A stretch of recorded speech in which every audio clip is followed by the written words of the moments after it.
ઘડિયાળ શાના માટે છે? તો સમય જોવા માટે છે. પેન શાના માટે છે? લખવા માટે છે. સત્સંગ શાના માટે છે? એ આપણને ક્લિયર નથી હોતું.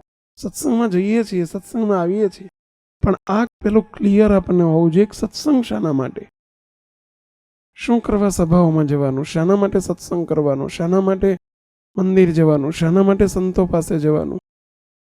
આ બધો સત્સંગના પ્રકાર છે. સત્સંગના સ્ટેપ્સ છે. આ બધા શાના માટે? આપણને હેતુ ક્લિયર હોય, ધ્યેય ક્લિયર હોય તો એ વસ્તુમાં આપણને સુખ આવે, આનંદ આવે, અથવા તો ધ્યેય હાંસલ કરી શકાય. તો સત્સંગ શાના માટે છે? આ મંદિરો શાના માટે છે? સંતો શાના માટે છે? સભામાં આવવું જવું શા માટે છે? માળા શાના માટે છે? ધ્યાન ભજન શાના માટે છે? એ આપણને ક્લિયર હોવું જોઈએ. બે સ્પષ્ટ હેતુ છે. સત્સંગ શાના માટે છે? તો એના બે ક્લિયર સ્પષ્ટ હેતુ છે. એક, સત્સંગ ભગવાનને ભગવાનના સંતના રાજીપા માટે છે. આપણે જે કંઈ કરીએ છીએ એ રાજીપા માટે કરીએ છીએ. મંદિર જવાનું ભગવાનને રાજી કરવા માટે, માળા કરવાની ભગવાનને રાજી કરવા માટે, દાન ધર્મ તો કંઈક કરીએ ભગવાનને રાજી કરવા માટે, સત્સંગમાં આવ્યા છીએ ભગવાનને રાજી કરવા, અમે સાધુ થયા છીએ ભગવાનને રાજી કરવા. પહેલો સ્પષ્ટ હેતુ હોવું જોઈએ કે બસ એના બદલામાં હે ભગવાન તમે રાજી થજો. સંતોને એક જ પ્રાર્થના કરવી, હે દયાળુ અમારી પર રાજી થજો. અને રાજીપો ભગવાનને સંતનો રાજીપો, એના બદલામાં જીવાત્માનો મોક્ષ છે. જીવાત્માનો મોક્ષ એટલે શું? તો જીવાત્મા અનાદિકાળથી પુનરપી જનનમ પુનરપી મરણમ પુનરપી જનની જઠરે શયનમ, માતાના અનાદિકાળથી ગર્ભવાસના દુઃખો સહન કરતો આવ્યો છે. જેમ કોઈ બાળવાત હોય ને બાળાના ઘરમાં રહેતો હોય, જ્યાં સુધી પોતાનું ઘરનું ઘર ન થાય ત્યાં સુધી એને વારંવાર ઘર બદલ્યા કરવા પડે. જ્યારે એક નાનકડું પોતાનું ઘરનું ઘર થાય એટલે એને નિરાશ થાય કે હાશ ચલો ઘરનું ઘર થયું. એમ અનાદિકાળથી આ દેહ અને જીવ બે જુદા છે. જેમ ચશ્મા અને ચશ્માનું બોક્સ બે જુદા છે, ગાડી ને ગાડીનો ચલાવનાર જુદા છે, એમ શરીરમાં રહેલો આત્મા અને શરીર બે જુદા છે. એ આત્મા ભાડાના ઘરો બદલ્યા કરે છે. જે જન્મમાં જાય તે જન્મમાં એને નવું ઘર એટલે નવું શરીર, નવી બોડી, એ નવો જન્મ, એ જીવાત્મા ભાડાના ઘર આજ સુધી બદલતો આવ્યો છે. સ્વામિનારાયણ ભગવાને વચનામૃતમાં કહ્યું, જેટલું સમુદ્રનું પાણી છે એટલો જીવાત્મા માતાનું ધાવણ ધાવ્યો છે. એટલી એને માતાઓ કરેલી છે. જેટલું દરિયાનું સમુદ્રનું પાણી છે, ભગવાન સ્વામિનારાયણે છેલ્લાના 39મા વચનામૃતમાં આ શબ્દ આપ્યો છે. અનંત જન્મો ધર્યા છે. એ જેટલા જન્મ ધર્યા એટલા એણે ઘર બદલ્યા છે, એટલા એણે ખોળિયા બદલ્યા છે, એટલા શરીર બદલ્યા છે. આત્મા એનો એ છે. જેમ ભાડાના ઘર બદલે છે પણ ભાડવાત એનો એ છે. એક સોસાયટીમાંથી એક ફ્લેટમાંથી બીજા ફ્લેટમાં, બીજામાંથી ત્રીજામાં, એમ જ આ જીવ અંદર જયેલો જે જીવ છે, ચૈતન્ય છે, આત્મા છે, એ વારંવાર ગાયના, ભેંસના, ઘોડાના, ગધેડાના, કીડીના, મકોડાના અનંત જન્મો ધરતો આ મનુષ્યનો દેહ પામ્યો છે. જીવ એનો એ છે. જીવ બદલાતો નથી, દેહ બદલાય છે, ખોળિયા બદલાય છે, શરીર બદલાય છે. જેમ ઘરમાં 4-5 ગાડીઓ હોય ને, એક દિવસ આ ગાડી ચલાવો, બીજી ગાડી, ત્રીજી ગાડી, ચલાવનાર એનો એ છે પણ ગાડીઓ બદલાય છે. એમ અનંત જન્મ ધર્યા છે, ભાડાના ઘર છે. એમાંથી જ્યારે ઘરનું ઘર કરવું એટલે કે ફરીથી ઘર બદલવું જ ન પડે, છેલ્લો જન્મ થાય એને કહેવાય જીવનો મોક્ષ થયો કહેવાય. અને સત્સંગનું ફળ એના માટે છે, ભગવાનનો સંતોનો સમાગમ એના માટે છે. અને એ માટે જ આ સત્સંગ મળ્યો છે. એટલે ભગવાનને સંત રાજી થાય તો ત્યાં પહોંચાડે છે, એને અનંત જન્મના ફેરા ટાળે છે. પરંતુ આપણે બધાએ વિચાર તો એ જ રાખવો જોઈએ, સત્સંગમાં આવીએ તો તે મોટે ભાગે નિષ્કામ ભક્તિ કરનારા ઓછા હોય છે, ક્યાંક સકામ ભક્તિ થઈ જતી હોય છે. સત્સંગ શાના માટે? તો કે આપણે સત્સંગ કરીએ તો નોકરી મળી જાય, સત્સંગ કરીએ તો ધંધો સારો ચાલે, સત્સંગ કરીએ તો આપણને બંગલો થઈ જાય, સત્સંગ મળે તો ગાડીઓવાળા થઈ જવાય. આવું ઘણી વખત આપણી સકામ ભક્તિ હોય છે કે ભગવાનને સંત રાજી થાય તો એના બદલામાં આ મળે તે મળે બધુંય, પરંતુ મુખ્ય સંકલ્પ એક જ રાખો કે ભગવાનને સંતને રાજી કરવા છે અને રાજીપાના બદલામાં જીવાત્માના મોક્ષ અને છેલ્લે અનાદિ મુક્તની સ્થિતિ સુધી પહોંચવું છે. આ વિચાર સતત આપણને રહેવો જોઈએ. શ્રીજી મહારાજ એ વચનામૃત ગ્રંથ છે અને વચનામૃતની અંદર સ્વામિનારાયણ સંપ્રદાયનો મુખ્ય ગ્રંથ એટલે વચનામૃત ગ્રંથ. વચનામૃત સ્વામિનારાયણ સંપ્રદાયનો મુખ્ય બે ગ્રંથ વચનામૃત અને શિક્ષાપત્રી. અને એમાં વચનામૃત ગ્રંથ એ જ્ઞાન ગ્રંથ કહેવાય અને શિક્ષાપત્રી એ ભગવાનની વચનપત્રી છે, આજ્ઞાપત્રી છે. એમાં આજ્ઞાઓ છે, અમારા ભક્તે આ પ્રમાણે રહેવું, આ પ્રમાણે ન રહેવું, આ પ્રમાણે કરવું, આ પ્રમાણે ન કરવું, આ બધી એમાં આજ્ઞાઓ છે. અને આમાં છે એ ભગવાન સ્વામિનારાયણને મોક્ષ કેવી રીતે પામવો એના માટેનો માર્ગ છે. અને એમાં ગઢડા પ્રથમ પ્રકરણનું 58મું વચનામૃત છે.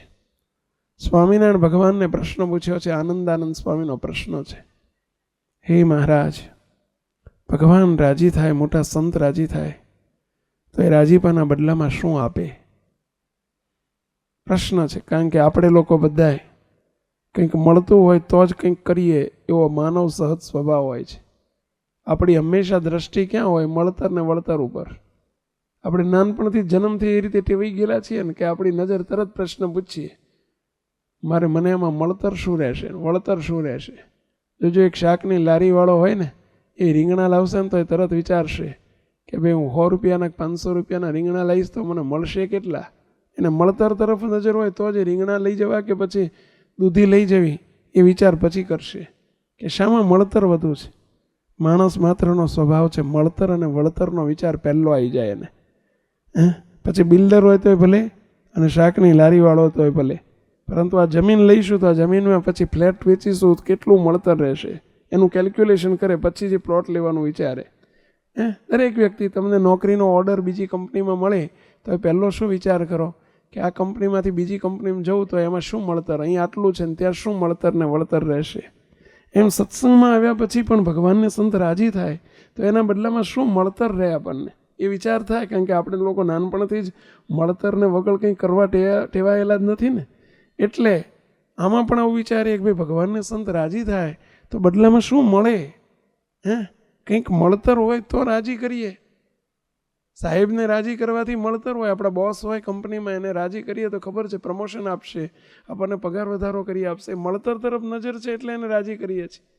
તો અહીંયા સત્સંગમાં આવ્યા પછી પણ ભગવાન રાજી થાય, સંતો રાજી થાય તો એના બદલામાં શું વળતર, શું મળતર? આ વિચાર સ્વાભાવિક છે કરે.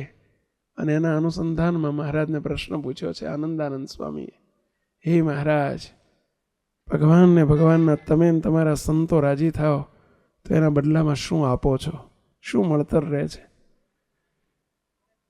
પ્રશ્ન છીછરો છે, જવાબ તો એના બદલામાં એક જ આવે કે ભગવાનને સંત શું આપે? જવાબ એક શબ્દમાં જ મળે કે શું ન આપે. ભગવાનને સંત રાજી થાય તો શું મળે એમ નહીં, શું ન મળે. એનો રાજીપામાં શું મળે, શું ન મળે? કરોડો રૂપિયાનો ચેક છે, ભગવાનને સંતનો રાજીપો એટલે કરોડો રૂપિયાનો ચેક કહેવાય. અને કરોડો રૂપિયાના ચેકમાં શું ન મળે? બંગલોય મળે ને, ગાડી મળે ને, ફ્રીજે મળે ને, એસી મળે ને, શું ન મળે? એના જેવું છે. ભગવાનને સંત રાજી થાય તો શું ન મળે? જવાબ આટલો જ હોય એનો, શું મળે એમ નહીં, શું ન મળે. પરંતુ કંઈક દિશા મળે એટલા માટે પ્રશ્ન પૂછ્યો, મહારાજ અમને કંઈક દિશા આપો. કારણ કે અમે બધા મળતર ને વળતરથી ટેવાયેલા છીએ, તો ભગવાનને સંત રાજી થાય તો શું આપો તમે એના બદલામાં? ત્યારે શ્રીજી મહારાજે ઉત્તર કર્યો છે. મહારાજે 4 આશીર્વાદ આપ્યા છે. ભગવાનને ભગવાનના મોટા સંત રાજી થાય તો પહેલો આશીર્વાદ આપ્યો, એને રંકમાંથી રાજા કરી દે છે. ભગવાનને મોટા સંત જો રાજી થાય તો એ જીવને રંકમાંથી રાજા કરી દે છે. આવો જવાબ શ્રીજી મહારાજે પ્રથમના 58મા વચનામૃતમાં આપ્યો છે. સાચું હશે? સાચું હશે નહીં, સાચું જ છે. ભગવાન બોલે એમાં કંઈ ખોટું ના હોય. સ્વયં શ્રીજી મહારાજ બોલ્યા છે કે એવા મોટા સંત જો રાજી થાય તો એને રંકમાંથી રાજા કરી દે છે. બીજો આશીર્વાદ આપ્યો, ભગવાનને ભગવાનના મોટા સંત રાજી થાય તો માથે ગમે તેવું મોટું વિઘ્ન આવનારું હોય તો એ વિઘ્નને ટાળી નાખે છે. ભગવાનને સંત ત્રીજો જવાબ એ આપ્યો, ભગવાનને ભગવાનના મોટા સંત જો રાજી થાય તો એને માથે ગમે એટલું ભૂંડું પ્રારબ્ધ હોય, એને ગમે તેવું એના માટે ભૂંડું પ્રારબ્ધ હોય તો એનું પ્રારબ્ધ ગમે એટલું ભૂંડું પ્રારબ્ધ બદલીને એનું રૂડું પ્રારબ્ધ કરી દે છે, એનું પ્રારબ્ધ બદલી નાખે છે. ચોથો જવાબ આપ્યો, ભગવાનના મોટા સંત રાજી થાય તો ગમે તેવા પૂર્વજન્મના મલિન સંસ્કાર હોય, મલિન સંસ્કાર એટલે અનંત જન્મના પાપના થર બાજ્યા હોય, કર્મના થર બાજ્યા હોય, તો પણ ભગવાનને ભગવાનના મોટા સંત રાજી થાય તો એના જન્મના પૂર્વજન્મના પાપ માત્ર કર્મ માત્ર બાળી અને એને ભગવાનનું ધામ આપી દે છે, ભગવાનની મૂર્તિ આપી દે છે, એના અનંત જન્મના ફેરાથી રહિત કરી નાખે છે. જો મોટા સંત રાજી થાય તો 4 આશીર્વાદ આપ્યા. આપણે એક એકને જરા જોતા જઈએ, એની સત્યતાને જોતા જઈએ કે કેટલા અંશે સત્ય છે. આપણે જરા સત્યતા તપાસીએ પ્રભુના આશીર્વાદની. સ્વામિનારાયણ ભગવાનના વચન છે કે ભગવાનને ભગવાનના મોટા સંત જેની ઉપર રાજી થાય એને પહેલું તો આશીર્વાદ આપી દીધો, રંકમાંથી રાજા કરી નાખે છે. એના 2 અર્થ છે, એક વ્યવહારિક અર્થ અને એક આધ્યાત્મિક અર્થ. એના 2 અર્થ છે પાછા. જેવી વ્યક્તિ એવું જેને જે પસંદ હોય લઈ લે. દરેક વસ્તુમાં પસંદગી હોય ને.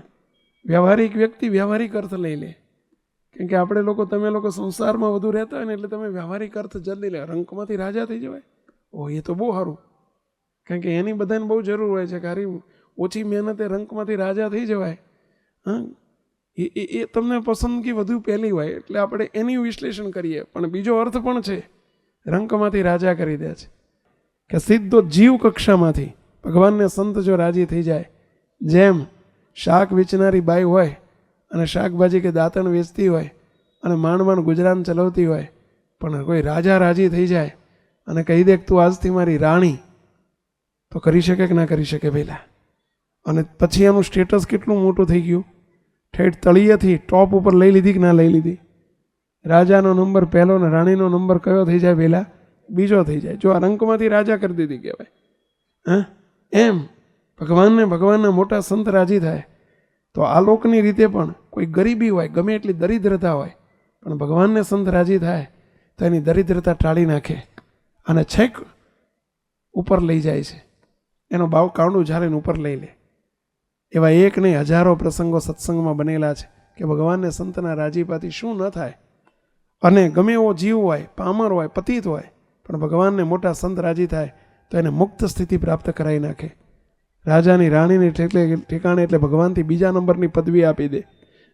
એ પણ કરી શકે. આ 2 અર્થ છે, એક આધ્યાત્મિક અર્થ અને એક વ્યવહારિક અર્થ. આપણે જરા બંનેની સત્યતા તપાસીએ કે ભગવાનને ભગવાનના મોટા સંત રાજી થાય તો ક્યાં પહોંચાડે.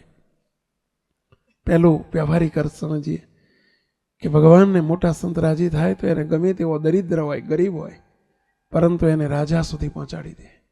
એટલે કે બહુ મોટી પદવી આપીને એને ઠેઠ આલોકના દુઃખ અને દરિદ્રતા ટાળી નાખે. સદગુરુ ગોપાળાનંદ સ્વામી, સ્વામિનારાયણ ભગવાનના મહાન સંત, વડોદરા પધારેલા. રાત્રિનો સમય, સ્વામી નાથ ભક્તને ઘેર સ્વામીનો ઉતારો હતો. વડોદરાના નાથ ભક્ત હતા, બહુ ગરીબ હરિભક્ત હતા, પણ સંતો ઉતારો એમના ઘેર કરતા. ગાયકવાડ સરકારના ત્યાં જ્યારે સ્વામિનારાયણ ભગવાનનો પધરામણી થઈ અને રાજમહેલમાં જ્યારે પધાર્યા ત્યારે એ વખતે ગાયકવાડ સરકારે પ્રાર્થના કરેલી સ્વામિનારાયણ ભગવાનને, હે મહારાજ, વડોદરામાં મંદિર ન થાય ત્યાં સુધી તમારા સંતોને આજ્ઞા કરજો કે અમારા રાજમહેલમાં ઉતારો કરી શકે. છતાંય શ્રીજી મહારાજને એમના સંતોએ ક્યારેક રાજમહેલમાં ઉતારા નથી કર્યા. ગરીબ નાથ ભક્તને ઘેર ઉતરતા, પણ રાજમહેલમાં ઉતારા નથી કર્યા. કારણ શું? ભગવાનના સાધુ સંતોને હંમેશા રજોગુણ તમોગુણ શોભે નહીં. સંતોનું જીવન સાધુ, એનું નામ જ, જેનું જીવન સાધુ એનું નામ સાધુ. સાધુના જીવનમાં સાદગી વધુ શોભે. તમને શોભે ને અમને ના શોભે, અને અમને શોભે તમને ના શોભે. તમે શૂટેડ બુટેડ થઈને ફરો, તમારે શોભે તમને, અમને ના શોભે. અમારે તો સાદું જ જીવન શોભે. તમને ટેરી કોટન તમને ના શોભે, પણ અમને તો કોટન જ શોભે. અમને ટેરી કોટન ના શોભે. તમારી શોભા છે અમારા માટે દૂષણરૂપ છે, અને અમારી શોભા છે તમારા માટે ક્યાંક દૂષણરૂપ થાય. સાધુનું જીવન હંમેશા સાદું હોય. સ્વામિનારાયણ ભગવાનના સંતો, કારણ કે શ્રીજી મહારાજ કહેતા સંતોને, સંતો રજો તમો ગુણ જરીએ ન ભાસે. સંતમાં કોઈ દિવસ રજોગુણ ને તમોગુણ જરીએ ના જોઈએ, નહીતર એ સાધુ ના કહેવાય. બોલાય સાધુને વેશ લીધો છે સાધુ કહેવાય, એ સાધુનો ધર્મ નથી. કે રજો તમો ગુણ જરીએ ન ભાસે, ન કામ કે ક્રોધ કદી વિકાસે. સંતની અંદર કામ અને ક્રોધ આ બે તો બિલકુલ ના જોઈએ. રજોગુણ અને તમોગુણના ભાવ સાધુમાં ના જોઈએ. સાધુનું જીવન સાત્વિક જોઈએ, સત્વગુણી જોઈએ. જેને જોઈને મોટા સંતો એટલે કીધું કે માન અપમાને સમતા સદાય, કુસંગી દેખી સત્સંગી થાય. જેને માન અને અપમાનમાં સમતા હોય એવા સંતને દેખીને કુસંગીને સત્સંગી થવાનું મન થાય. અને એટલે જ સંતો હંમેશા નાથ ભક્ત, ગરીબ હરિભક્તના ઘેર ઉતરતા. સંતો ત્યાં રાત્રિ જ્યારે જ્યારે આવે ત્યારે ત્યાં ઉતરે. ગોપાળાન સ્વામી વડોદરાના ગુરુ કહેવાતા. જેમ ગુણાયતાન સ્વામી જુનાગઢમાં બહુ રહ્યા, એમ ગોપાળાન સ્વામી વડોદરા ઘણું રહેલા. અને ગોપાળાન સ્વામી નાથ ભગતના ઘેર આવેલા. રાત્રિનો સમય, સભા આ રીતે બેઠેલી. સભા પૂરી થઈ, હરિભક્તો દર્શન કરીને ઘરે જવા નીકળ્યા. પણ એક 17-18 વર્ષનો છોકરો સામે બેસી રહેલો. સ્વામી સામું જોઈ રહ્યા, છોકરા કેમ બેઠો છું, જવું નથી? પેલો છોકરો હાથ જોડીને બેઠો છે, એની આંખમાં દડ દડ દડ દડ આંસુ પડી ગયા. પેલો છોકરો કહે છે, સ્વામી બહુ મારી પર દયા કરો, હું ગરીબ છું. સ્વામી મારા મા બાપ મને નાનો હતો 10 વર્ષનો ત્યારે ધામમાં જયેલા છે. હું સત્સંગીનો દીકરો છું, મારા ગળામાં તમારી કંઠી છે. મારા બાપા તમારા શિષ્ય હતા સ્વામી, પરંતુ અચાનક મા બાપ બે મને મૂકીને ચાલ્યા ગયા. હું એમનો એકનો એક સંતાન છું. સ્વામી બહુ ગરીબ છું. અત્યારે મારા 7-8 વર્ષ પછી વીતી ગયા. મામાના, કાકાના, માસીના, ફોઈના ઘરે ધક્કા ખાઈ અને થોડુંક ભણ્યો છું. સ્વામી કંઈ કામ નથી, દિવસો કેવી રીતે પસાર કરવા એ સવાલ છે. સ્વામી મારી પર કૃપા કરો. પેલો છોકરો રડતો રડતો પ્રાર્થના કરે છે. મોટા સંતનું હૃદય, સંતોના હૃદય હંમેશા દયાળુ હોય. સ્વામીએ બોલાયો નજીક, છોકરા નજીક આવી. પેલો છોકરો નજીક આવ્યો.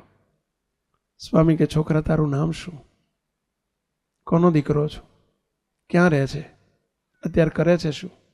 2-4 પ્રશ્નો સ્વામીએ પૂછી નાખ્યા. પેલો છોકરો હાથ જોડીને કે, સ્વામી મારું નામ મંગળીયો. મંગળજી, બધા મને મંગળીયો કહે છે, પણ મારું નામ મંગળજી છે. સ્વામી જેઠા પારેખની પોળમાં રહું છું. વડોદરામાં સિટી વિસ્તારમાં જેઠા પારેખની પોળ છે. જેઠા પારેખની પોળમાં રહું છું. સ્વામી મારા મા બાપે નાનપણનું એક, એમની આજીવિકામાં એટલું એક મકાન છે, પોળનું મકાન. એ પોળનું મકાન માલિકીનું છે, એટલું મને વારસામાં આપ્યું છે, બાકી કશું જ નથી મારી જોડે. સ્વામીને ઓળખાણ આપી કે સ્વામી ફલાણાનો દીકરો છું. સ્વામી ગોપાળન સ્વામી ઓળખી ગયા. એના બાપાને ઓળખતા હતા. સ્વામી કે, તું એમનો દીકરો? હા સ્વામી. સ્વામી બહુ ગરીબ છું, અત્યારે કાંઈ નથી મારી આજીવિકા માટે. સ્વામીએ કહ્યું, છોકરા હું કહું એમ કરીશ. સ્વામી એની પ્રાર્થનાથી રાજી થઈ ગયા. સ્વામી મારી પર દયા કરો. નિર્દોષ ભાવ હતો, સ્વામી રાજી થઈ ગયા. સ્વામી કે છોકરા વગડામાં જા, જેટલા સૂકા છોડો દેખે એટલા ઉપાડી લાય, એને લીલા હજુ મૂળ લીલા હોય તો ફરીથી સૂકવી દે. એક ખાયણી પરા લઈ આય, ગામડામાં પેલી ખાયણી હોય ને ખાયણી પરા, દસ્તો કે એને, એ લઈ આય. એ મૂળિયાને ખાંડજે, એનો પાવડર બનાવજે. એક તપેલી ઘરમાં હોય ને એની ઉપર કપડું મૂકજે, કપડું બાંધી દેજે. એ જમાના મેંદા ચાળવાની ચાળણી નહીં એટલે એને તું પેલો ઝીણી ચાળી નાખજે. અને જે પાવડર થાય ને એ પાવડર તાર 2-3 ડબ્બામાં ભરી દેવાનો. પેલો સાંભળે રાખે સ્વામી શું કહો છો તમે? સ્વામી કે સાંભળ સાંભળ, તારા ઘરની આગળ નાનકડું બોર્ડ ચિતરાઈને મૂકી દે. શાનું બોર્ડ? સર્વે રોગોના નિષ્ણાત વૈદ્ય મંગળજી વૈદ્ય. બસ આટલું બોર્ડ મૂકી દે. શું? સર્વ રોગના નિષ્ણાત વૈદ્યરાજ મંગળજીભાઈ. બોલો. અરે સ્વામી પછી જે કોઈ પણ દર્દી આવે, ગમે તે રોગનો દર્દી આવે, ત્યારે છે નાડી જોવાની. તો સ્વામી મને કંઈ આવડતું જ નથી, હું નાડી જોઉં? સ્વામી કે આ તો બધું દેખાડો કરવાનું તાર. સ્વામિનારાયણ સ્વામિનારાયણ સ્વામિનારાયણ કરીને નાડી આમ જોજે ને કહેજે મટી જશે, ચિંતા ના કરશો. એમ તાર 3 ડબ્બા હોય ને 3 ડબ્બા સવાર બપોર હાંજ લ્યો, એક પડીકી લેજો. પાવડર એનો એ જ. અને બહુ ફી ના લેતો, તારી આજીવિકા ચાલે એટલું કરજે.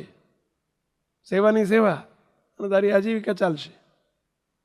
પણ સ્વામી મૂળિયા, કોઈ પણ મૂળિયા એનો પાવડર બનાવીને તારે વૈદું કરવાનું ચાલુ કરી દે. અરે વૈશા પણ આશીર્વાદ છે તારી ઉપર. તારી દવા કામ નહીં કરે, એ દવા નથી. અમારી દુઆ અંદર છે ને, દુઆ કામ કરશે. તારે સ્વામિનારાયણ કરીને બસ તારી એ 3 પડીકી આપવાની. જૂનો દર્દી હોય તો 7 દાડાની 21 પડીકી આપી દેવાની, સવાર બપોર હાંજ લેજો.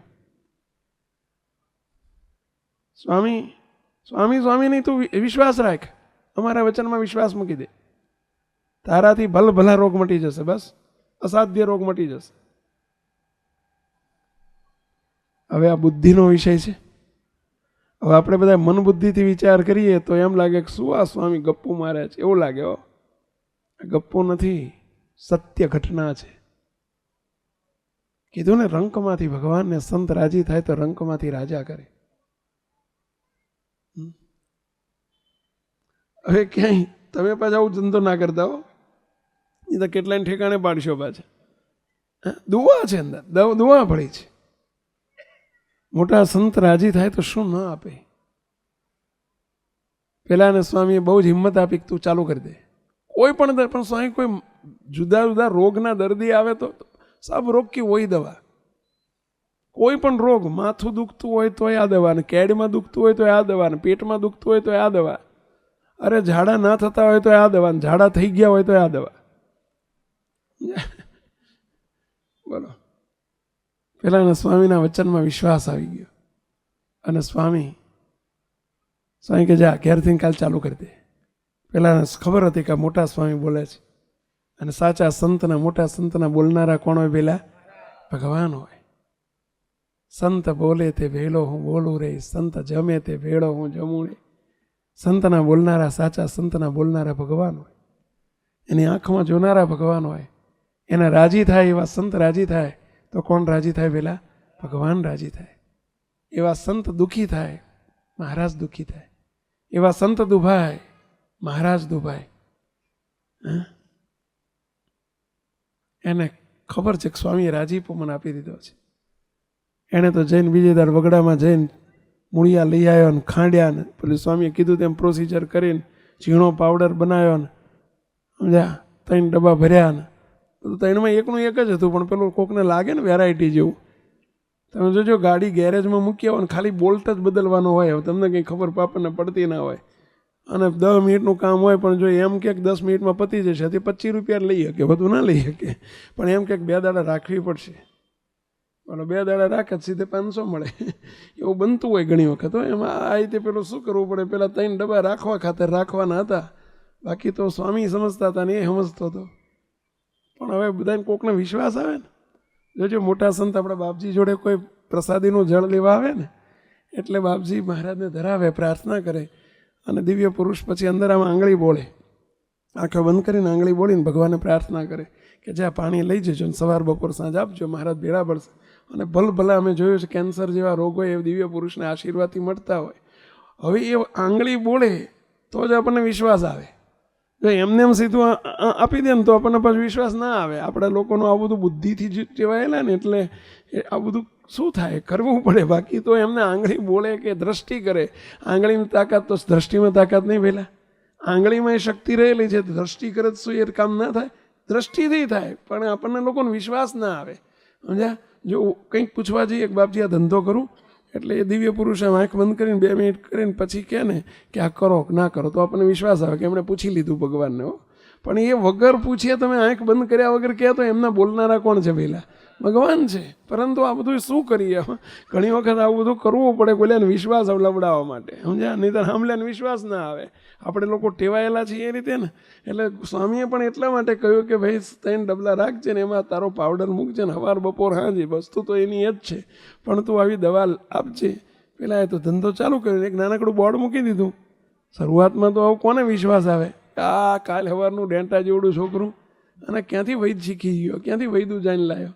2-3 દાડા અઠવાડિયું તો બેહી રહ્યો એમને, પણ કોક ચાલો ને જઈએ વાગે તો તીર, નહીં તો થોથું. ઓલું બોર્ડ જોઈને કોઈક 2 જણા ઘરા ગયા કે ભાઈ શું છે, માથું દુખે, એને તો આમ જોઈને કંઈ નહીં મટી જશે. બળી કે આપીને મટવા માંડ્યું. પેટમાં દુખતું હોય તો મટી જાય, કહ્યું ને ઝાડા થઈ ગયા હોય તો મટી જાય, ઝાડા બંધ થઈ ગયા હોય તો મટી જાય. સમજ્યા? આ બધું એને તો એની દવા કારગત થાય, લાઈન લાગવા માંડી.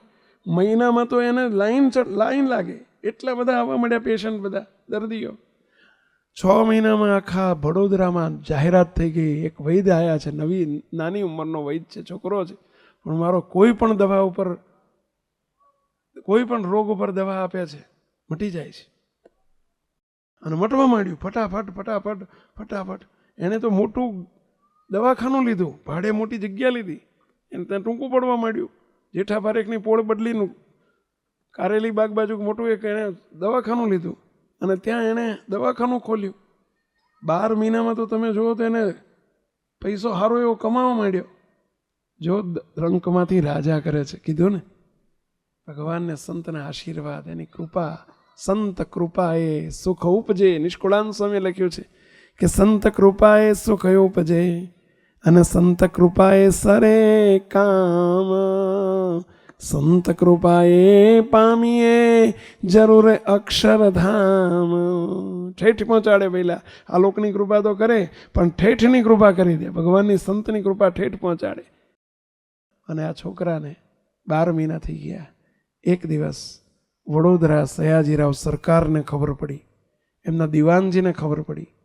હવે વડોદરા સયાજીરાવ, રાજા સયાજીરાવ સરકારને એવો છેલ્લા 3-4 વર્ષથી અનિંદ્રાનો રોગ લાગુ પડેલો. કયો રોગ? અનિંદ્રા. અનિંદ્રા એટલે સમજે ને, ઊંઘ જ ના આવે, કોઈ પ્રકારે ઊંઘ જ ના આવે. એવો રોગ લાગુ પડેલો, અનિંદ્રાનો રોગ. સવાર બપોર સાંજ હોઈ જાય, ઊંઘ જ ના આવે. ઘણી દવા કરેલી પણ મટે જ નહીં.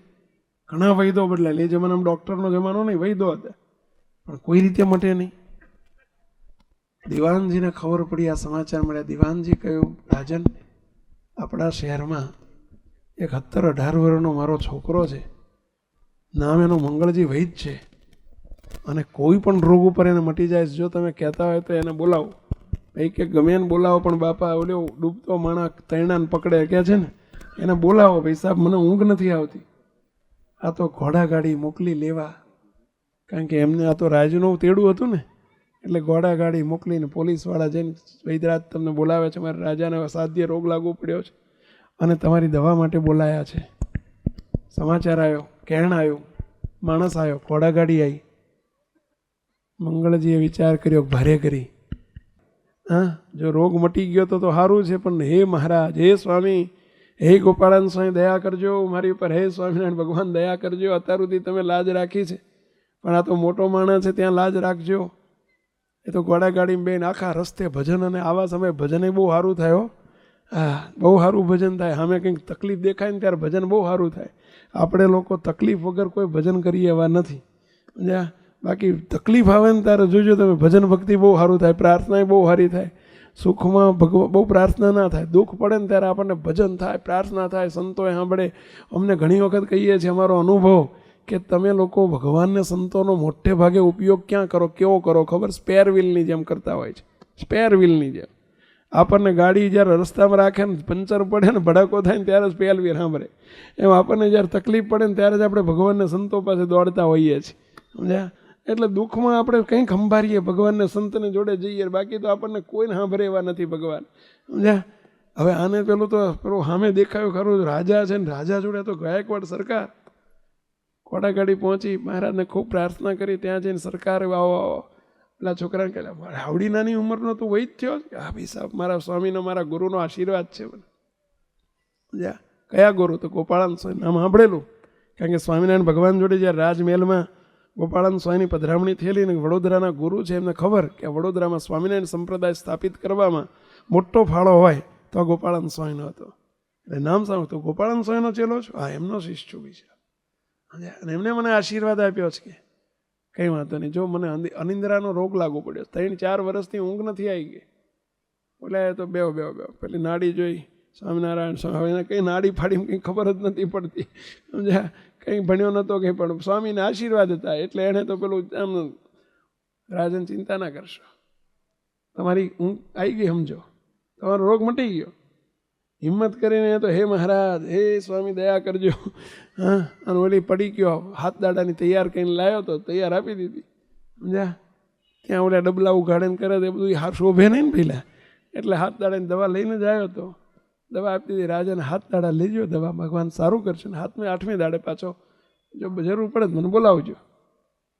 અને મહારાજ ભેળા ભળ્યા, સ્વામીની દુઆ ભળી, અને રાજાને તો એક જ દાડે, બીજે દાડે ઘસઘસાટ ઊંઘ આવી ગઈ. સ્વામીના આશીર્વાદથી પેલા મંગળજીએ પેલી પડી ગયો આપીને એને તો પહેલા દાડે રાજાને ઘસઘસાટ ઊંઘ આવી ગઈ. બપોરે 12 વાગ્યા સુધી હોઈ રહ્યા. બીજે દાડો દિવાનજીને ઉઠ્યા એટલે કે દિવાનજીને બોલાવો. દિવાનજી અક્ષીર દવા છે. ધન્યવાદ છે છોકરાનો. 2 દાડા ને 4 દાડા ને એમને તો ગાયબ રોગ ગયો. અને બસ ઘસાટ હવાર બપોર હાજ ઊંઘ જ કરે, ઊંઘ જ કરે. ઓલી ભેગી થયેલી ને 3-4 વર્ષની. સમજ્યા? છોકરાને 8 દાડા પછી ફરતી બોલાયો. મંગળજી, વૈદરાજ, અક્ષીર દવા છે તમારી, ધન્યવાદ છે. મંગળજી સમજે છે કે દવાનો પ્રતાપ નથી, આ બધો કોનો પ્રતાપ છે? પહેલાં આ મોટા પુરુષની દુઆનો પ્રતાપ છે, ભગવાનની કૃપાનો પ્રતાપ છે. જો ભગવાનને સંત ક્યાં લઈ જાય. અને 15 દાડા મહિના દવા લીધી. અને ગાયકવાડ સરકારે હજારો માણસોની મેદની વચ્ચે કંઈક પ્રસંગ હતો અને એમણે આ વૈદરાજને બોલાયા અને ભર સભા વચ્ચે જાહેરાત કરી કે હવેથી આ મંગળજીભાઈ માત્ર મંગળજીભાઈ નથી, વૈદ નથી, આજથી અમે ઘોષિત કરું છું કે મંગળજીભાઈ પોતે રાજવૈદ છે. શી ઘોષણા કરી પહેલા? રાજવૈદની. એટલું જ નહીં, એમને આજથી રહેવા માટે આલિશાન એક બંગલો આપવામાં આવે છે. એમના ઘેર નોકર ચાકર, એમને બોડીગાર્ડ ને માણસો ભરી બંદૂકે એમની ચારે બાજુ માણસો રહેશે. ફરવા માટે એમને 4 ઘોડાની બગી આપવામાં આવે છે. અને દવાખાના રાજ તરફથી મોટું આલિશાન દવાખાનું આપવામાં આવે છે. બોલો, નોકર ચાકર સાથેનો બંગલો આપવામાં આવે છે. ક્યાં પહોંચી ગયા જોયું? એક જેઠા પારેખની પોળમાં 8x10ની ઓયડી, અને એમાંથી આલિશાન મોટો રાજવૈદનો બંગલો, રાજવૈદ તરીકે નિમણૂક થઈ. જો આ પ્રતાપ, ભગવાનના સંત રાજી થાય, રંકમાંથી રાજા કરી દે છે. ભાઈ, શું એની કૃપા કામ ન કરે? રાજીપો થવો જોઈએ. મુક્તો આપણે 2 હાથ જોડીને એક જ વિનંતી કરવી, ભગવાનને સંતને દયાળુ અમારી પર સદાય રાજી રહેજો. અમારે કાંઈ જોતું નથી, બસ રાજીપાના બદલામાં તમે જે આપો એ અમને માન્ય છે. અમારે કાંઈ બીજું માગવું નહીં. ભગવાનને સંતની આગળ માગવું નહીં, બીજું ના માગવું. રાજીપા સિવાય કાંઈ ના માગવું. ભગવાનને સંતની આગળ 3 વસ્તુ જ મગાય. જો શીખજો બધાય. આપણને માગતા નથી આવડતું એટલે આ આપજો, ના આપજો, ના આપજો, ઓલ્યો આપજો, ઓલ્યો આપજો, આ બધું આપણે માગ્યા કરતા હોય. નહીં, ભગવાનને સંતની પાસે 3 વસ્તુ જ મગાય. 1, હે મહારાજ, હે દયાળુ અમારી પર રાજી રહેજો. બીજું મગાય, ઇન્દ્રિયો અંતકરણ થકી અમારી રક્ષા કરજો. ઇન્દ્રિયો અંતકરણ થકી અમારી રક્ષા કરજો. એના ગણ થકી અમારી રક્ષા કરજો. ત્રીજું મગાય, કુસંગ થકી અમારી રક્ષા કરજો.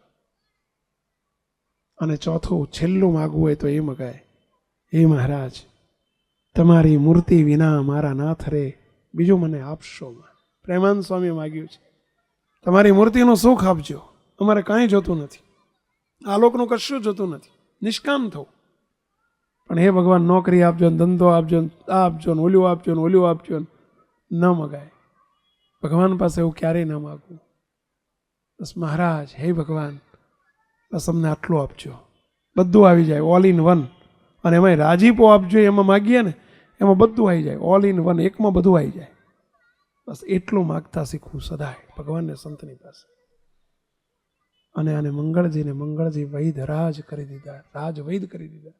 બોલો, હવે મંગળજી ભાઈને તો દાડા બદલાઈ ગયા, અને પછી તો મંગળજી ભાઈને ટાઈમ જ ના મળે. સ્વામી 2 વર્ષ પછી સ્વામી પધાર્યા, ગોપાળાનંદ સ્વામી પોતે પધાર્યા વડોદરા. 4 દાડા રોકાયા. રોજ રાતે બધા આવે, ખબર પડી કે સ્વામી આવ્યા છે, નહીં આવનારા પણ આવે, પણ પેલો મંગળજી દેખાય નહીં. ઉપાધિનો પાર નથી. સ્વામી ગુણાયતાન સ્વામી વાતોમાં એટલે લખ્યું છે, સ્વામી કે અમે તો બહુ વ્યવહાર સારો કરીએ તો ઉપાધિ છે, ના રાખીએ તો ઉપાધિ છે. ના રાખીએ તો પૈસા વ્યવહારમાં ભાઈ સાહેબ ટાઈમ નથી મળતો, શું આવીએ, રોટલાનું પૂરું નથી થતું તોય અવાતું નથી. અને જો બહુ વ્યવહાર સારો કરે તો શું કરે, ભાઈ સાહેબ ટાઈમ જ નથી. બોલો, એટલો બધો ધંધો ચાલે, ટાઈમ જ કોણ નથી. બોલો, તો આ ઉપાધિ. ઓલવી નથી જીરવાતું અને આય નથી જીરવાતું. આ સંસારીનું આવું છે. 2-4 દિવસ થઈ ગયા પણ મંગળજીને ટાઈમ જ ના મળે. સ્વામી સંભાળ્યું. 3જે દિવસે એટલે પેલો મંગળજી પેલો છોકરાનું શું, અરે સ્વામી છોકરો તો અત્યારે છોકરો નથી રહ્યો, એ તો મોટો રાજ વૈદ થઈ ગયો છે, 4 ઘોડાની બગીમાં ફરે છે. સ્વામી એને ભરી બંદૂકે પડખે માણસો ઉભા રહ્યા છે, અને રાજ વૈદ થઈ ગયા છે, આલિશાન મોટા બંગલામાં રહેવા ગયો છે. સ્વામી બધું આપના પ્રતાપે આ બધું છેક ક્યાં પહોંચી ગયો છે. સ્વામી કે સમાચાર તો મોકલો. સ્વામી યાદ કરે છે, સ્વામી બોલાવે છે, સ્વામી પધાર્યા છે. માણસ ગયો કહેવા, મંગળજીભાઈ વૈદરાજ તમને સ્વામી પધાર્યા છે, ગોપાળાનંદ સ્વામીને બોલાવે છે. ઓહ, સ્વામી આવ્યા છે, સ્વામીને કહેજો મને મળ્યા વગર જાય નહીં હો, હું કાલ જરૂર આવીશ. કાલ આવીશ, કાલ આવીશ, કાલ આવીશ કરતા સ્વામી હાથ દાડા કાઢી નાખ્યા. બોલો, હાથ દાડા સુધી દર્શન કરવાનો ટાઈમ ના મળ્યો. ધ્યાન રાખજો મુક્તો, ઘણી વખત આવું બનતું હોય છે. અમે તો બહુ અનુભવ્યું છે આવું. જ્યારે ન હોય ને ત્યારે ભગવાનને સંતને બહુ પ્રાર્થના થતી હોય છે, અને જ્યારે હોય ને ત્યારે આરામ પછી અમારે આવું જ થાય. પેલું કહે છે ને, ગુંબડું ફૂટ્યું અને વૈદ વેરી. આપણે બધા સ્વાર્થી બહુ ને એટલે આવું બહુ બનતું હોય છે. આપણું કામ પતી ગયું ને, જય સ્વામીને. પછી ભગવાનને સંતની જરૂર પછી નથી રહેતી આપણને. નહીં, ભગવાનને સંત આપણું જીવન છે મુક્તો. અને જ્યારે એવો સમય આવે ને, યાદ રાખજો, કોઈ ઉપયોગી નહીં થાય, કોઈ ઉપયોગી નહીં થાય. સંસાર આખો સ્વાર્થથી ભરેલો સંસાર છે. અને એટલે તો મોટા સંતોએ લખ્યું છે, સંસાર આખો પૈસાનો સગો છે. ધન્ય છે ભગવાનને સંતને, એને પૈસા સાથે કોઈ નિસ્બત નથી. અને જે પૈસા જોઈને જે હિત કરે એ સાચા સાધુ નથી મુક્તો. એની નજર કોઈ દિવસ પૈસા ઉપર, સંપત્તિ ઉપર ન હોય. એક મોટા સંત હતા, નાનકડું દ્રષ્ટાંત આપું, થોડો ખ્યાલ આવશે. એક મહાત્માજી હતા, સંસાર છોડીને મહાત્માજી એક નદીના કિનારે એક વૃક્ષ, એક નાનકડો આશ્રમ બનાવીને રહેતા હતા. તે આશ્રમની અંદર એક મોટો વડનો ઝાડ, મોટું જબરજસ્ત, એનો છાંયો, બાજુમાં એક પર્ણકુટીર બાંધીને રહે. મહાત્માજીની ધીમે ધીમે નામના વધતી ગઈ. આજુબાજુના 25-50 ગામમાં લોકો એમને માનવા માંડ્યા, પૂજવા માંડ્યા. ઓહો, મહાત્માજીની વાહ વાહ વાહ વાહ થવા માંડી. મહાત્માજી વચન સિદ્ધિ હતા, કોઈને વચન આપે તો એ પ્રમાણે સિદ્ધ થાય. એમની વાહ વાહ છેક રાજા સુધી પહોંચી. એ રાજનો જે રાજા હતો, રાજા સુધી પહોંચી. રાજાને ખબર પડી એટલે રાજાએ એક દિવસ દિવાનજીને બોલાવીને કહ્યું કે દિવાનજી, આ મહાત્માજી કોઈ આ નગરમાં છે, આ ગામમાં નદીના કિનારે, અને બધા લાખો લોકો એમને માને છે, પૂજે છે. મને તે ઈચ્છા થઈ છે કે દર્શન કરવા જવું છે આપણે, તો આ દર્શનનું ગોઠવો, આ 2-4 દિવસમાં, અઠવાડિયામાં, ગમે ત્યારે એ મહાત્માજીના દર્શન કરવા જઈએ આપણે. એટલે રાજાએ દિવાનને કહ્યું, દિવાનજીએ કહ્યું કે કંઈ વાંધો નહીં, આપણે દર્શનનું ગોઠવી દઉં છું. એટલે એમણે 4 દિવસ પહેલા જ સમાચાર મોકલ્યા મહાત્માજીને કે મહાત્માજી, આપ જે તારીખ આપો એ દિવસે રાજાને દર્શન કરવા આવું છે. એટલે મહાત્માજી કહ્યું કે ભાઈ ફલાણા દિવસે આવજો. 4 દિવસ પછીનો ટાઈમ આપ્યો. જાહેરાત થઈ ગઈ, રાજા આવે છે, રાજા આવે છે, રાજા દર્શન કરવા, રાજા પોતે આવે છે. ચારેય બાજુ વાહ વાહ થઈ ગઈ કે રાજા પોતે દર્શન કરવા આવે. કોના? મહાત્માજીના દર્શન કરવા. કેવા મહાત્માની સ્ટેટસ ઊંચું થઈ જાય ને.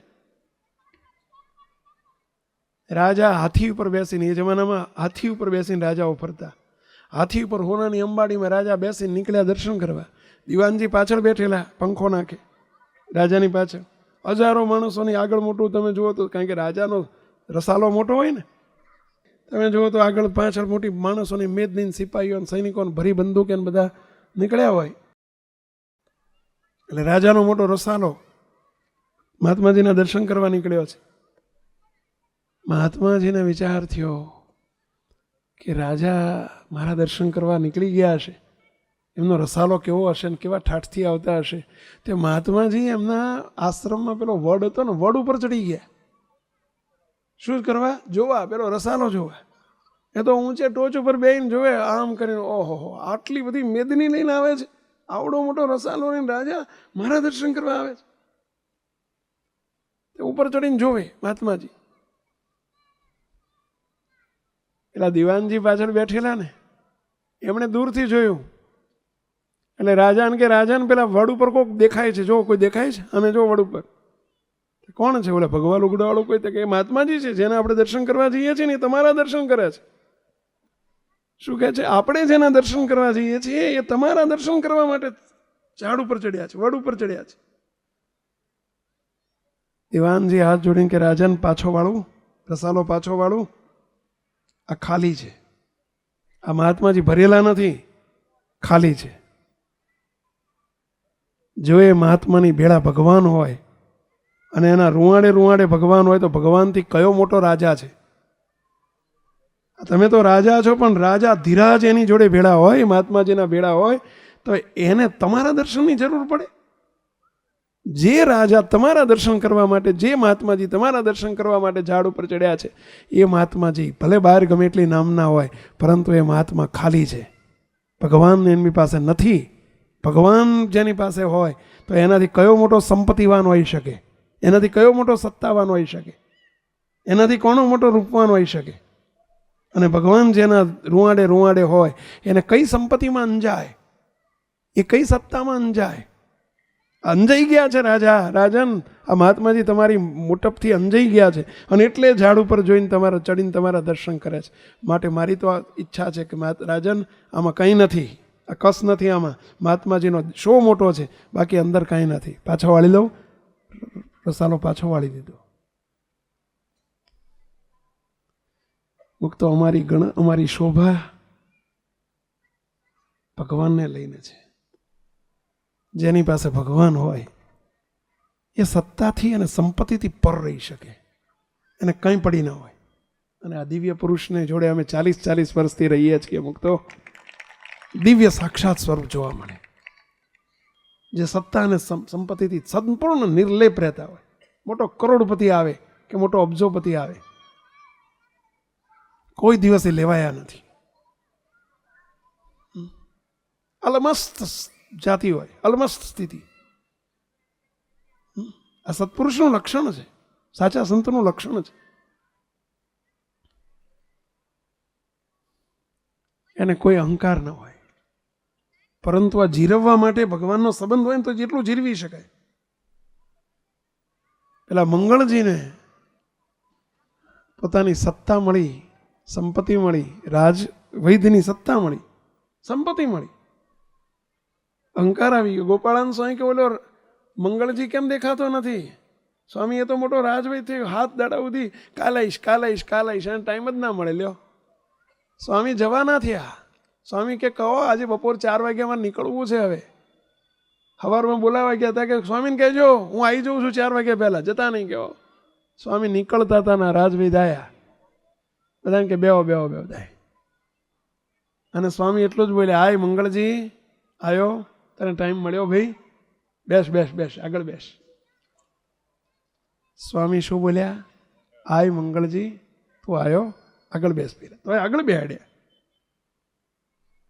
પણ મંગળજી વૈદને બધા 2 વર્ષથી આ જ્યારથી પદવી મળે ને, વૈદરાજ બધા સલામ કરે. મોટા માણસો બધા સલામ કરે. અને સ્વામીએ ટૂંકારો કર્યો, આય મંગળજી. રાજનો અને ધનનો મદ હોય. મહારાજ બોલ્યા છે વડતાલના 16મા વચનામૃતની અંદર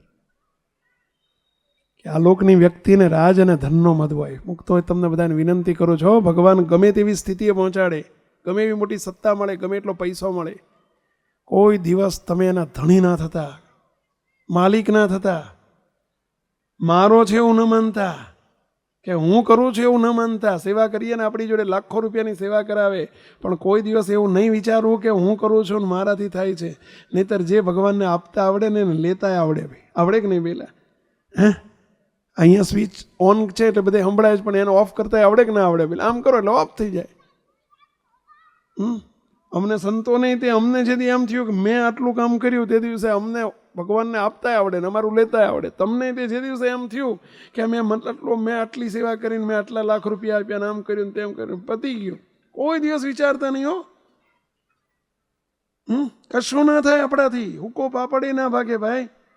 ભગવાન કરાવે તો થાય. માણસ જાણે મેં કર્યું, પણ કરતલ દૂજો કોઈ, આદરેલા અધૂરા રહે.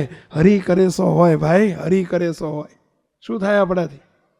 પણ આપણને આ બધાને આપણને હવે આવી એક પ્રેક્ટિસ હોય. સારું માન અહંકાર આવી જાય, કંઈક કરીએ ને એટલે અહંકાર આવી જાય. મેં કર્યું. એટલે શું ત્યાં કર્યું? પેલા આપણે નાના હતા ને ત્યારે ભણવામાં પેલું આવતું, કવિતા આવતી કે ગાડા તળે શ્વાન ગતિ કરે છે, હું કરું એ જ અજ્ઞાનતા, શકટનો ભાર જેમ શ્વાન તાણે.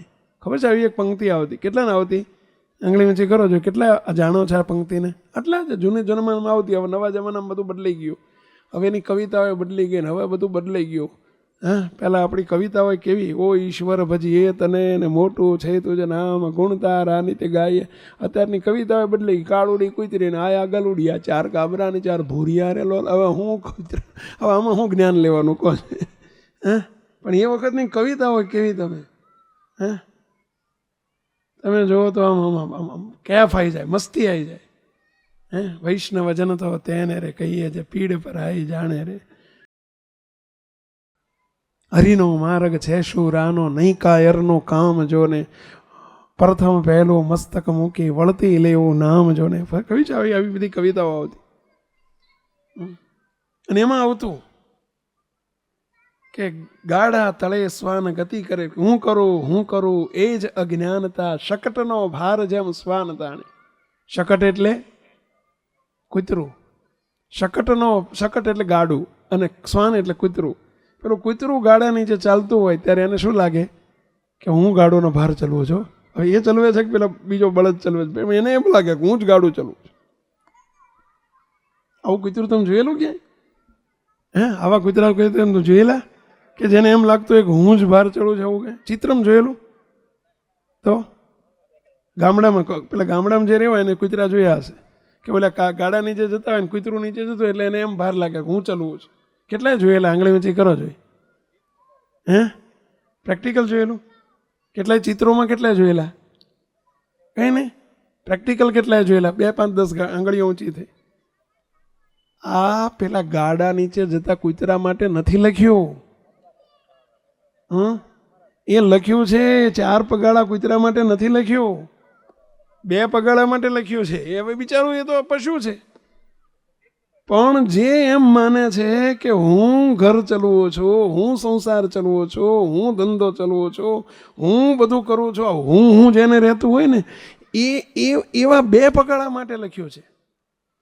આ 4 પગાળામાં આપણે સીધું બાયપાસ કરી દઈએ છીએ. કોની ઉપર પહેલા? ઓલા કૂતરા ઉપર નહીં. આ જે આવું સમજે અને જે હુંકારમાં જીવતો હોય કે હું કરું એ જ અજ્ઞાનતા, એવા માણા માટે લખ્યું છે. એને કોની ઉપમા આપી પહેલા?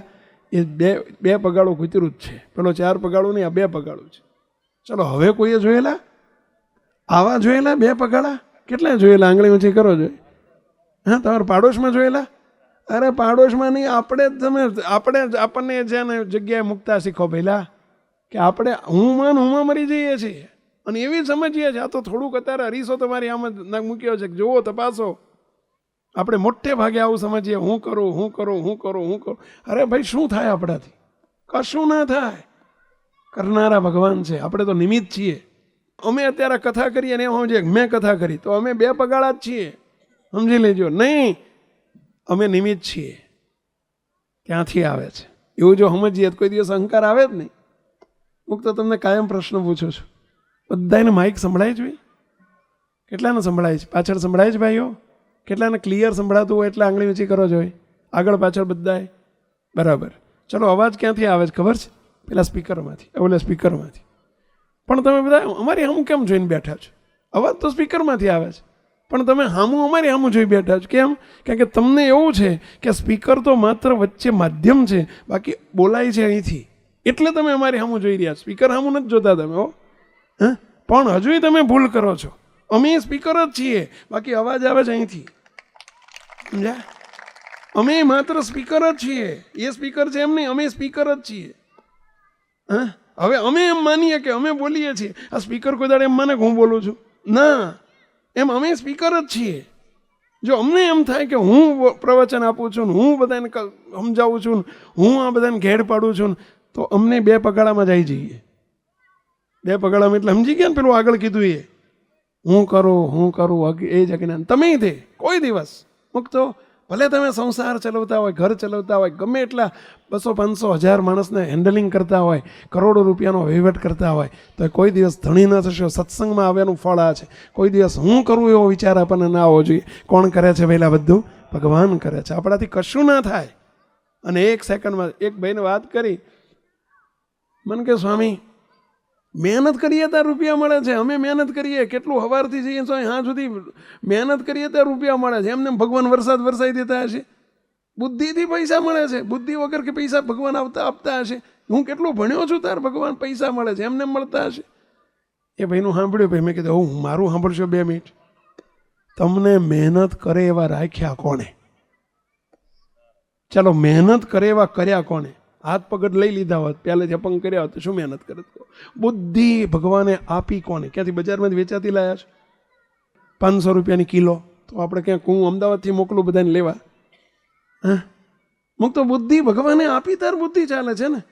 તમને સ્કિલ આપી ત્યારે સ્કિલ તમારી કામમાં આવે છે ને. મંદ બુદ્ધિના કરી દીધા હોત તો, આંખો વગરના કરી દીધા હોત તો, હાથ પગ વગરના પ્રભુએ કરી દીધા હોત તો, એ પ્રભુની કૃપાથી આ બધું થાય છે. તો એની કૃપા જ સમજો ને. શું કરવા? મારી બુદ્ધિથી, મારી આવડતથી હું કરું. આજ મરી જઈએ છીએ આપણે. અને જોજો, આપણે પહેલાં નાના હતા ત્યારે કક્કોને બારાખડી ભણ્યા છે. કક્કો એટલે ક ખ ગ ઘ, પછી બારાખડીમાં બારાક્ષરી કહેતો ને, એમાં આખી બારાક્ષરીમાં વાંકામ વાંકો અક્ષર કોઈ હોય ને તો કયો વહેલા? હું. આખી બારાક્ષરીમાં વાંકામ વાંકો હું. બોલો, તમે જોજો, બધું એનું વાંકું, એનું કશું સીધું નહીં. કમાં તો હારો 1 લીટોય સીધો આવે, ખમાં 1 લીટોય સીધો હોય, ગમાં 1 લીટોય સીધો હોય. પણ હું એવો શબ્દ છે, એનું બધું વાંકું, એનું પૂંછડું વાંકું, એનું મીંડું વાંકું, એનું બધું પાંખડું વાંકું, બધું વાંકું. અને એ જેમાં પહેરી જાય એનું કરી નાખે વાંકું. બોલો, તમે ધ્યાનમાં કોઈ ખરું કોઈને પહેરી ગયું હોય એવું? આ હું પહેરી ગયો એવા કોઈ કેસ તમારા ધ્યાનમાં ખરા? આપણે બધા એનાથી જ ભરેલા હોઈએ છીએ. મુક્ત એના માટે આ સત્સંગ છે. આપણે હું ટાળવા માટે બેઠા છીએ. મારું હું મારું. આપણે એનાથી જ આખા ભરેલા હોઈએ છીએ. અને આપણી જિંદગી એનાથી જ જીવાય છે. હા, મારું. ભગવાન કહેતા, મોટા સંતો કહેતા કે અલ્યા મારું, આ ઘર મારું, કુટુંબ મારું, પરિવાર મારું. તમે જો ભગવાન કે જે બોલ કરે સમજ એવું એ સમજે કે આ બધું મારું. ભગવાન કહેવું ને સારી રીતે મારું. અને જે એમ કહેતા શીખ્યો કે હે પ્રભુ, આ બધું તારું, એને હું સારી રીતે તારું. હવે બોલો, તરવું એ આપણા હાથમાં છે ને મરવું એ આપણા હાથમાં. શું જોઈએ છે કહો? તરવું છે કે મરવું છે? બોલો, તરવું છે કે મરવું છે? હા, તરવું છે. તારું કહેવું પડશે, હે પ્રભુ તારું, કુટુંબ તારું, પરિવાર તારો, ઘર તારો, કહેવું પડશે નહીં, સમજવું પડશે. પણ આપણે બધા ઊંધું જ ગલીને સમજ્યા જો, હું માલિક છું ને આ બધું મારું ઘર છે, હું માલિક છું ને આ મારું ઘર છે. નહીં, હું ને મારું ટાળીને ભગવાનમાં પ્રીતિ તો થાય. અને આ સત્સંગમાં જ પણ કંઈક મળે એટલે આપણને હુંકાર આવી જતો હોય છે. ખમી ન શકાય ને, પાત્રતા વગર મળી જાય એટલે અહંકાર આવે, અને અહંકાર આવે એટલે ભગવાનને લેતા આવડે ને આપતા આવડે એમ લેતા આવડે.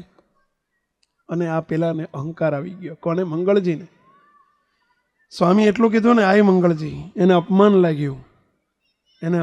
લાગ્યું. જતા જતા થોડી વાર બેસીને સ્વામીએ કહ્યું, ભલે જાઓ જવું. જતા જતા સંતોને પાછળ કહેતા ગયા, સ્વામી મોટા ખરા પણ સ્વામીમાં વિવેક નથી હો. લે મને આવડો મોટો હું રાજ વૈદ અને મને આય કીધું, લે ટૂંકારો કર્યો. સ્વામીએ ટૂંકારો કર્યો. એટલે આ તું કાલે હોરનો મંગળીયો અને મંગળજી કીધું. મંગળીયો તો નથી કીધું ને, મંગળીયો કહેતો હોય મોટા સંતના શબ્દ ક્યાંથી? એટલે એનો ટૂંકારો ક્યાંથી? હવે જેના પ્રતાપે બહુમાન પામ્યો અને જેના પ્રતાપે યશ કીર્તિ પામ્યો, જેના પ્રતાપે તું યશ કીર્તિ પામ્યો છું, જેના પ્રતાપે તું બહુમાન પામ્યો, જેના પ્રતાપે સંપત્તિ પામ્યો, અને એના તને શબ્દો લાગે છે એની આગળ માન લે. મને આમ કીધું, મને મંગળજી કીધું. એટલે અહીં બેહવાનું ક્યાંથી મળે? એની સામે બેહવાનું ક્યાંથી મળે? અરે એના જોડામાં બેસવાનું ક્યાંથી મળે? એની ચરણ રજમાં બેસવાનું ક્યાંથી મળે? આ કોના પ્રતાપે એ મંગળજી વૈદ થયા હતા? કહો જોઈએ. હવે એ સંત એમ કે આ મંગળજીને એમાં સ્વામી વિવેક નથી, સ્વામીમાં વિવેક નથી. ન ખમી શક્યા. આપ્યું તો ખરું પણ ખમી ન શક્યા. બહુ ધ્યાન રાખજો. આ મંગળજી ભાઈ ઉપર વાત નથી સમજવાની. પડે આપણી ઉપર લેજો આ વાતને, કે પ્રભુ આપણને અમને તે મોટી સત્તા ભગવાનને સંતના પ્રતાપે કંઈ પણ મળ્યું હોય, આ ઊંચે બેઠા છીએ ને એમના પ્રતાપે છે. તમે બધા ચરણ સ્પર્શ કરો છો સંતોને, એમનો પ્રતાપે છે. અમને સંતોને બાપજી અમારા ગુરુજી ઘણી વખત એક પ્રસંગ કહે છે. એક ગામમાં મંદિર થયેલું, એક ગામમાં નાનકડું ગામડું અને 2000 માણસની વસ્તીવાળું, ને એમાં એક મંદિર થયું. પહેલું એક મંદિર થયેલું. તે ગામવાળાને હૈયામાં આનંદનો પાર ને એની પ્રતિષ્ઠાનો ઉત્સવ લીધો. તે ગામવાળાએ બધા નક્કી કર્યું આખું ગામ જમાડવું છે ને ધમાઈને ધુમાડા બંધ ગામ કરવું છે, અને ખર્ચો જે થાય પણ પહેલું મંદિર થયું છે, ગામની પ્રતિષ્ઠા હારામારી કરવી છે. તે મંદિરમાં પ્રતિષ્ઠા રાખેલી, તારીખ નક્કી થઈ ગઈ. બધાએ વિચાર કર્યો કે આપણે આખા ગામમાં શોભાયાત્રા રાખવી છે, ભગવાનની નગરયાત્રા, અને શોભાયાત્રા ફેરવવી છે આખા ગામમાં. તો કે શાની ઉપર ફેરવશું? ત્યાં 2-4 જુવાની હતા ને બહુ બધા ઉત્સાહી, તો કે આપણે હાથી ઉપર ફેરવીએ. હાથી ઉપર ભગવાનને, હાથી ઉપર શોભાયાત્રા રાખીએ, હાથી લાવીએ. કે ગામમાં કોઈ દર હાથી નથી આવ્યો, ભગવાનથી અધિક શું? તે બધા અમદાવાદનું જગન્નાથ મંદિર જઈને હાથીનું નક્કી કરી આવ્યા. કે ભાઈ હાથી અમારે ફલાણા દિવસે જોઈએ છે, જે ખર્ચો થાય આપશું. નક્કી થઈ ગયું. નક્કી થયું કે ભાઈ 4 વાગે બપોરે શોભાયાત્રા છે ને, તમારે 2 વાગે 2 કલાક વહેલા આવી જાવ કરજો. કઈ વાંધો નહીં, આવી જઈશું. હવે એ તો ધામધૂમથી બધી તૈયારી કરેલી, અને હાથી ઉપર મૂકવા માટે અંબાડી શણગારેલી બધું પેલું ગોઠવેલું બધું, ને એમાં ભગવાનની મૂર્તિ પધરાવવાની. હવે 2 વાગ્યા, 3 વાગ્યા, 4 વાગ્યા, 5 વાગ્યા, પણ હાથી આવ્યો જ નહીં. હાથી પહોંચ્યો જ નહીં. બધા ઊંચા થઈ ગયા, ભારે કરી, આખો પ્રોગ્રામ ડિસ્ટર્બ થઈ રહ્યો છે આપણો, ધામધૂમ બધી કરવાની છે, બધું ડિસ્ટર્બ થઈ રહ્યું છે. બધાએ કે એક કામ કરીએ, હાથી નથી હવે આવે એવું લાગતું નથી, શું કરવું? હવે શોભાયાત્રા ગામમાં બધા શણગારીને મૂક્યું છે. ગામમાં ઘોડોની તપાસ કરી પણ ગામમાં કોઈ ઘોડોય ના મળ્યો. ભારે કરી હવે શોભાયાત્રા કાઢવી છે ની ઉપર. ગામમાં એક તો પ્રજાપતિને એના ઘેર મોટું ફર્સ્ટ ક્લાસ મોટો ગધેડો જબરો, કે જો ભગવાન તો ભાવના ભૂખ્યા છે, ભગવાન પ્રેમના ભૂખ્યા છે, ભાવના ભૂખ્યા છે. આપણો પ્રેમ બહુ છે ને, કંઈક તો કરવું પડે.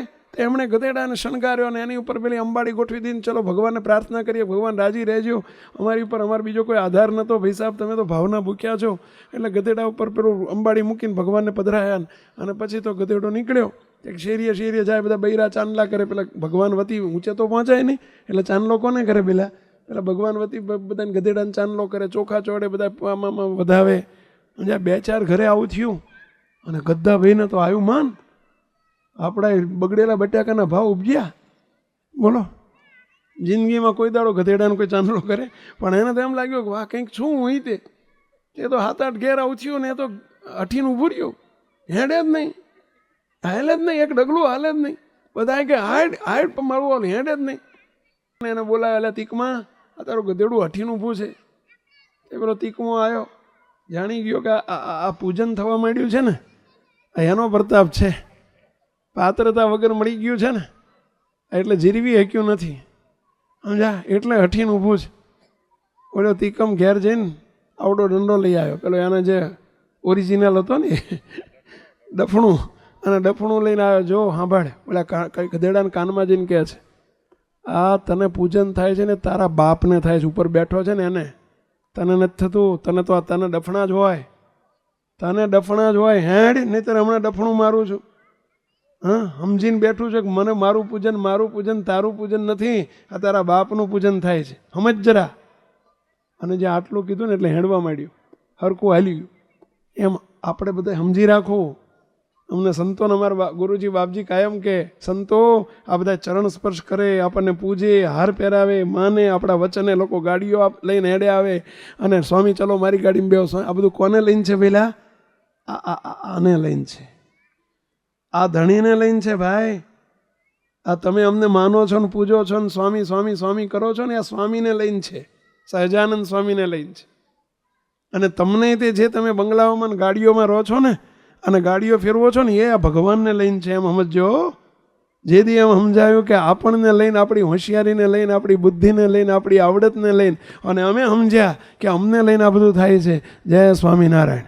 એ દિવસે ભગવાનને આપતાય આવડશે અને જોડે જોડે લેતાય આવડે. મહેરબાની કરીને આટલું સમજજો મુક્તો. જીવનમાં ક્યારેય સંકલ્પ ના ઉઠવો જોઈએ કે હું કરું ને મારું છે ને મારાથી થઈ જાય ને મને આવડે ને. અને જે દિવસે સંકલ્પ ઉઠ્યો તે દિવસે ગયું, સ્વિચ ઓફ કરતા વાર ના લાગે પ્રભુને. આટલું આજે નક્કી કરીને ઉઠજો પહેલા કે જે કંઈ છું બસ ભગવાનના પ્રતાપે છું, મોટા પુરુષના કૃપાએ છું. હા, બાકી મારું કશું જ નથી, હું કશું જ નથી.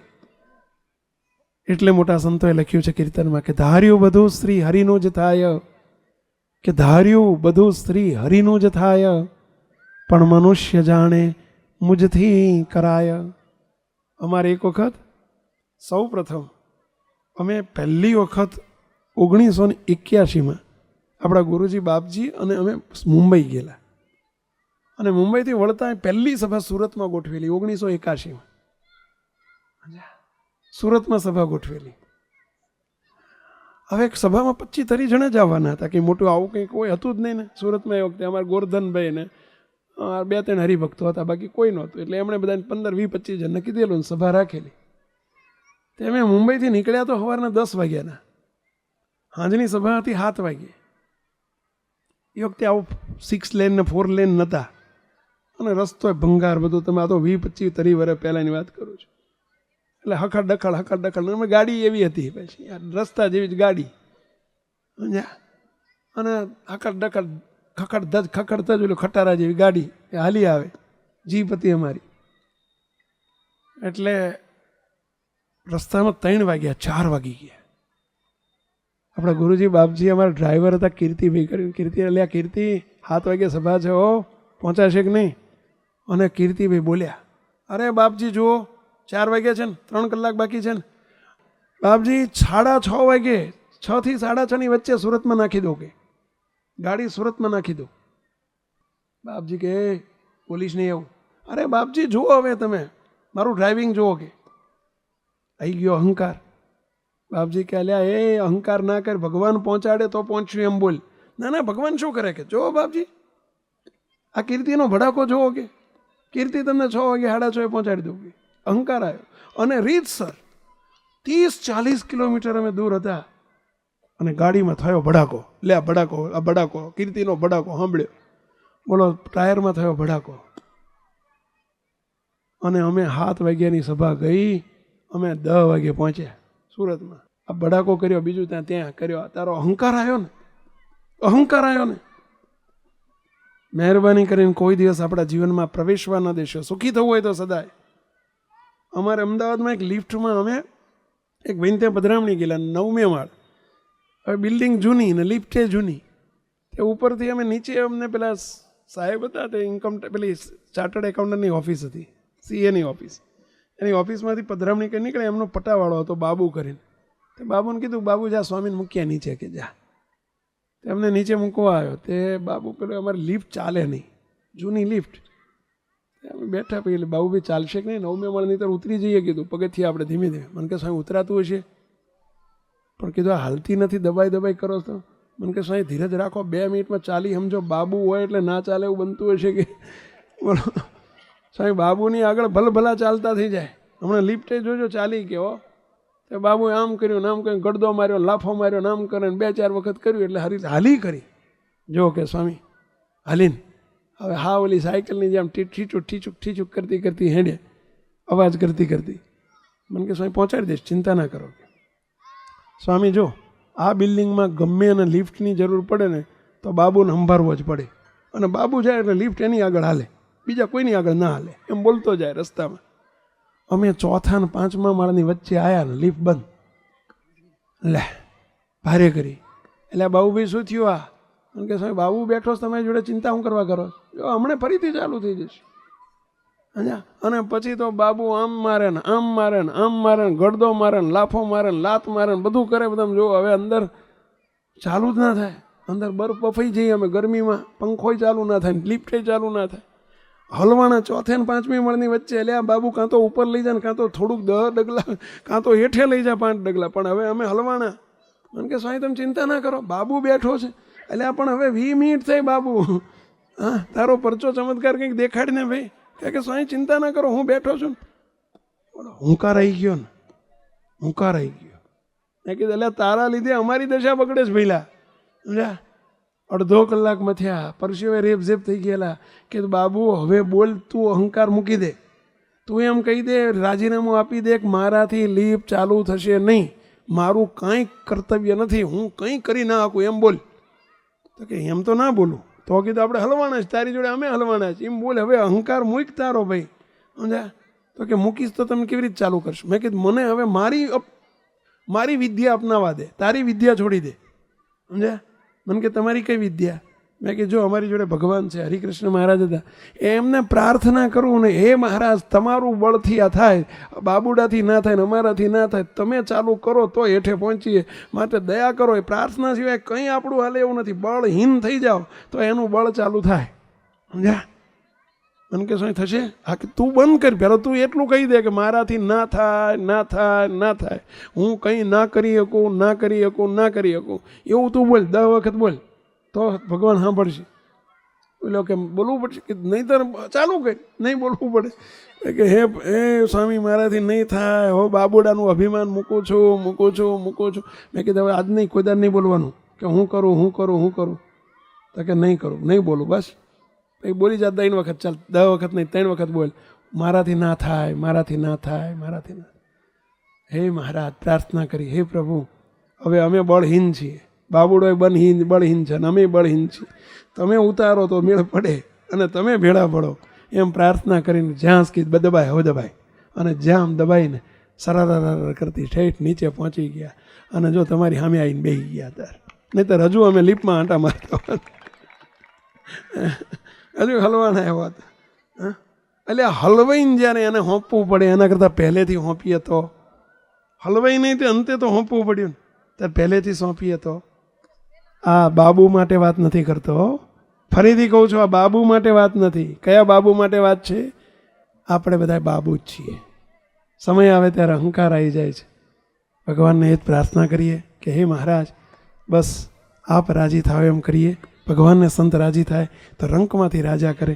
મહારાજને પ્રાર્થના કરીએ, હે મહારાજ બસ આ બધાને સત્સંગમાં લાવ્યા છો તો બસ સદાય માટે ખેંચજો અને તમારા કરીને રાખજો, બધાની પર રાજી થજો, એવી પ્રાર્થના સાથે સર્વે મુક્તોને જય સ્વામિનારાયણ.